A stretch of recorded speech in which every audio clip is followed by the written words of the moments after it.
हाँ तो बच्चों हम लोग बात कर रहे हैं इंटरफेरेंस ऑफ लाइट की। इंटरफेरेंस ऑफ लाइट में होता क्या है, अगर दो लाइट वेव्स एक दूसरे को सुपर इंपोज करती हैं तो एक ऐसा रीजन होगा जहां पे क्या होगा, इंटेंसिटी बढ़ जाती है, और दूसरा रीजन होता है जहां पे इंटेंसिटी कम हो जाती है।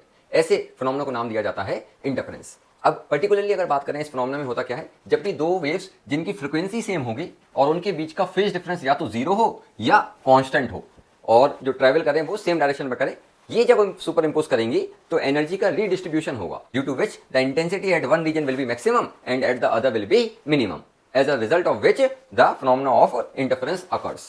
इतनी बता रही है। तो it is a phenomena in which when two waves of same frequency having zero or constant phase difference traveling in the same direction superpose each other, the intensity at the position of superposition gets redistributed, becoming maximum at one and the minimum at other. This phenomena is known as interference of light.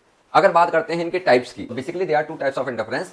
One is the constructive and the other one will be the destructive interference. Constructive interference में क्या होगा, अगर मेरे पास एक wave ये है और दूसरी वेव ये है, तो अगर क्रस्ट पे लाई करेगा और ट्रफ पे लाई करेगा तो रिजल्टेंट एम्पलीट्यूड बढ़ जाएगा। आप देखेंगे इसका और इसका सुपर पोजीशन कराया अपन लोग ने, तो रिजल्टेंट एम्पलीट्यूड क्या हुआ, ये बढ़ गया। इसका इतना था, इसका इतना था, दोनों एड अप हुए तो इतना मिल गया। सिमिलरली इसका इतना मिल गया। अरे ये बात, तो such type of the interference is termed as constructive, जिसमें क्या होगा, एनर्जी बढ़ जाती है और उसकी वजह से क्या होगा, intensity at this region will be maximum.